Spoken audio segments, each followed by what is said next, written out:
जळगाव शहरातील मेरुण शिवारामध्ये तब्बल 36 एकर जागेवर राष्ट्रीय दर्जाचं क्रीडा संकुल उभारलं जात आहे।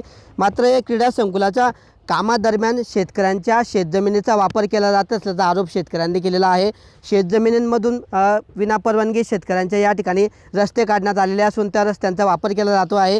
तसेच शेतकऱ्यांनी लावलेल्या काही फळबागा असतील त्याचं देखील नुकसान होत असल्याचा आरोप या ठिकाणी शेतकऱ्यांनी केलेला आहे। अशा पद्धतीने शेतकऱ्यांची कुठलीही परवानगी न घेता या ठिकाणी या कामासाठी जे आहे शेतकऱ्यांच्या शेतजमिनींमधून रस्ते काढण्यात आलेले आहे आणि त्या रस्त्यांवरून ज्या अवजड वाहनांचा वापर या ठिकाणी केला जात असल्याने शेतजमिनीचं नुकसान होत असल्याचा आरोप या ठिकाणी केलेला आहे।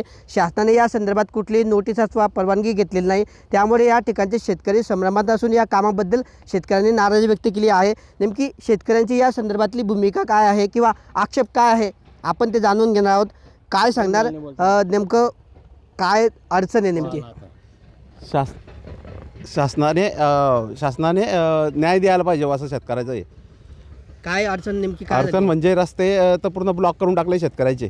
अदर जायचं कुठं आणि अदर दुसरं जे पूर्ण सर्व बागायती शेती इथं सर्व शेतकऱ्यांची तिथून सर्व सराट वापर चालू आहे। तुमची परवानगी घेतली नाही? काहीच घेतले नाही, काही ना नोटीस ना काही कोणी बोललं। आम्ही आणि विजेचे खंबे सुद्धा त्या शेतकऱ्याच्या शेतामधून टाकायचा प्रयत्न केला चालू आहे। आता आम्ही बोलायचा प्रयत्न केला तर त्यांनी सांगितलं आम्हाला वरतून आदेश आहे आणि उडता असा विषय करता की तुम्ही साहेबाला भेटा असं सांगता। आम्ही सांगायचा प्रयत्न केला त्यांना की काय शेतकऱ्याचं नुकसान होतं काय तुम्ही काही आम्हाला नोटीस दिली का काही दिली, काहीच नाही त्याच्यावर। दादा नेमकी ही कोणत्या शिवारामध्ये ही जमीन काम चालू आहे? तुमच्या किती जमिनीमधून या ठिकाणी रस्ते जात आहेत? नेमकं किती किलोमीटर अंतराचे रस्ते आहे? क्षेत्रफळ किती जाते नेमकं? साधारणतः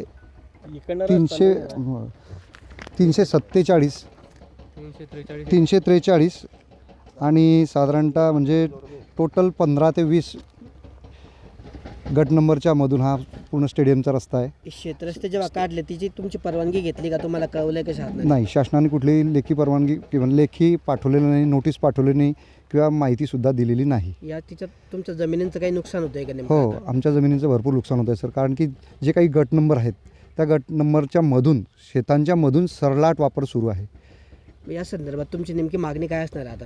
शासनाला हीच मागणी आहे की जे काही तुम्ही काम सुरू केलं आहे त्यांना बाकीच्या शेतकऱ्यांना रस्ता मिळावा, तसेच ज्या शेतकऱ्यांचे नुकसान झालं आहे ते भरपाई द्यावी। तुमची जे या ठिकाणी बागायती जमीन आहे नेमकं या कामादरम्यान काही नुकसान झालं आहे का शेतीचं?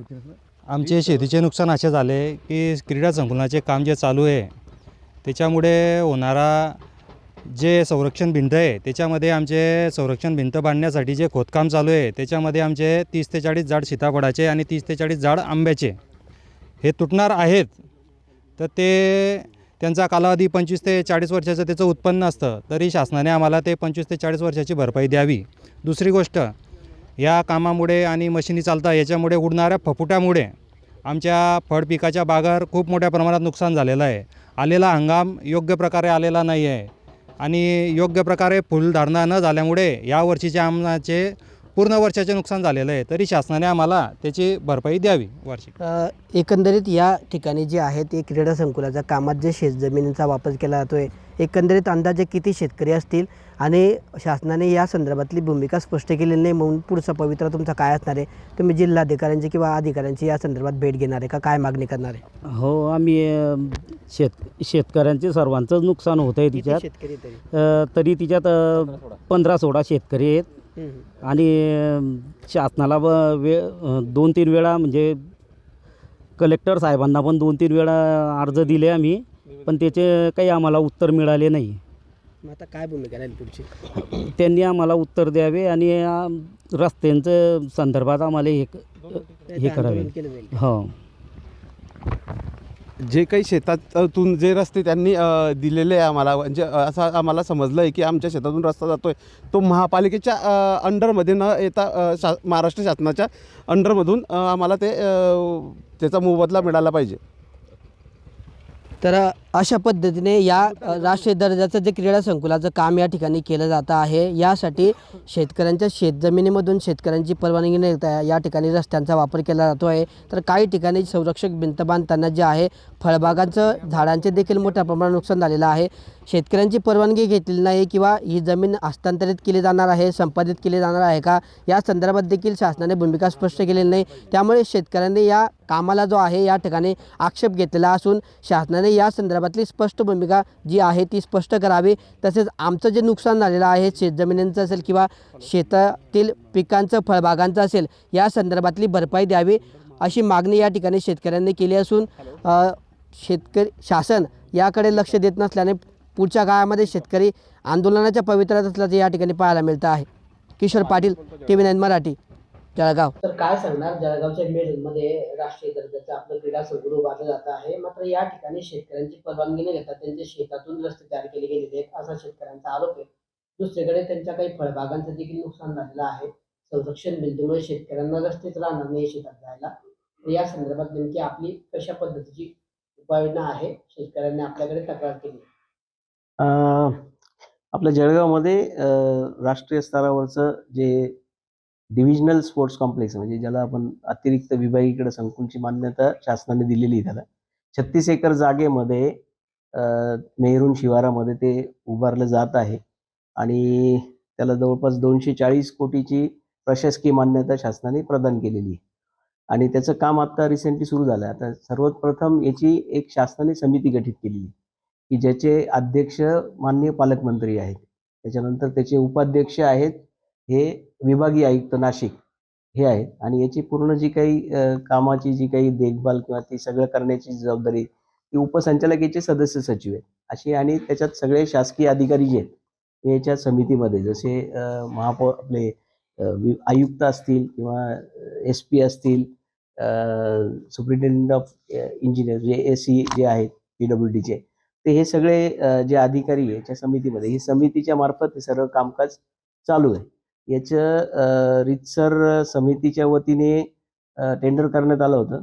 पुण्याची युनिवास्तू इंडिया लिमिटेड म्हणून ही कंपनी आहे, त्यांना ते काम देण्यात आलं आणि त्या ठिकाणी ते काम सुरू झालेलं आहे. आता आम्हाला जे आता माहिती आहे, जे काही मिटिंग झाल्या आमच्या आदरणीय जिल्हाधिकारी महोदय यांनी पण आढावा 2-3 वेळा घेतलेला आहे. तर त्याच्यामध्ये रस्त्याचा इश्यू होता.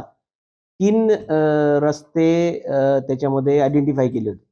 एक रस्ता आत्ता जो सध्या चालू आहे तो जो तुम्ही म्हणताय की तो केलेला रस्ता आहे, तो एक रस्ता आहे. एक आम्ही बेलेश्वर महादेव मंदिराकडनं एक सरळ 1.9 किलोमीटरचंच अंतर आहे, तो एक आयडेंटिफाय केला होता आणि तिसरा जो होता तो तिकडनं शिरसोली रोडकडनं एक सरळ रस्ता आहे, तो 2 किलोमीटरचा आहे, तो आयडेंटिफाय केला होता. सदर ह्या सगळ्या जमिनी ज्या त्या प्रायव्हेट जमिनी आहे त्याच्यामध्ये. आता कॉर्पोरेशनला पण याच्यामध्ये विचारणा केली होती की त्याच्यात DPR काही झालेलं आहे, पण तो नॉन डेव्हलपमेंट झोन तो असल्यामुळे तिथे कुठलाही DPRचा रोड काही सध्या नव्हता. परंतु मीटिंगमध्ये जे काही आढावा घेतलेला आहे त्याच्यामध्ये साहेबांनी निर्देश दिलेले आहेत की ज्या ज्या जमिनीतून रस्ता जाणार असेल किंवा जो काही रस्ता होईल तर त्या ज्या काही प्रायव्हेट जमिनी असतील त्या जमिनीला जो काही शासनाच्या नियमानुसार जो काही मोबदला आहे तो दिला जाईल. त्याच्यासाठी शासनाकडे निधी पण मागणी केली जाईल आणि त्याच्यानुसार तो अदा केला जाईल. राहिला प्रश्न की काम सुरू करण्याचं गरजेचं होतं, कारण ते काम सुरू करणं गरजेचं होतं. म्हणून जे काही कॉन्ट्रॅक्टरनी आम्हाला सांगितलं की ते संबंधित ज्या ज्या शेतातून किंवा शेताच्या बाजूनी जागा गेलेली आहे, जी काही त्यांनी ऑक्युपाय केली ती त्यांच्याशी विचारूनच त्यांनी तो रस्ता केला आणि तो रस्ता करून बरेच दिवस झाले. तर ती आत्ता तक्रार ती नंतर त्यांची सुरू झाली असेल.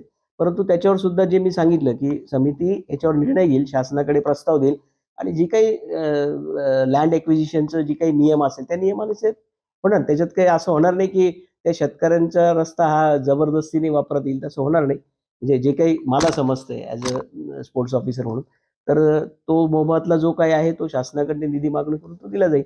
आणि दुसरा जो प्रश्न आपण सांगितला की जे काही भिंत तयार होईल, परंतु आता त्याबाबतचं समितीमध्ये त्याच्यात चेक केलं जाईल की नक्की काय होतंय. म्हणजे त्यांना जर दुसरा कुठला रस्ता देणं किंवा तो आता भविष्याचा प्रश्न आहे, याला अजून किती वर्ष लागतात माहीत नाही. पण मला असं वाटतं की जळगावच्या दृष्टीने एक फार मोठं क्रीडा संकुल त्या ठिकाणी होणार आहे. ते क्रीडा संकुल झालं तर एक नवीन सिटीज तिथं डेव्हलप होईल, हे एक पुढचं विजन. तर चांगलं होईल. पण याच्यात जे काही शेतकऱ्यांचे जे काही तक्रारी असतील तर त्या तक्रार निश्चित जी समिती आहे, आदरणीय पालकमंत्री महोदय आहेत, विभागीय आयुक्त आहेत, कलेक्टर साहेब आहेत, तर ह्या सगळ्यांच्या समितीच्या त्या मीटिंगमध्ये याच्यावर चर्चा करून त्याच्यावर तो जो काही निर्णय आहे तो घेण्यात येईल. आणि याचं जे काही कामकाज आहे ते सगळं आमचे उपसंचालक जे आहे क्रीडा नाशिकला बसतात, स्नेहल साळुंके मॅडम, या ते कामकाज बघत असतात. आपलं नाव आणि पद? मी रवींद्र नाईक, जिल्हा क्रीडा अधिकारी, जळगाव.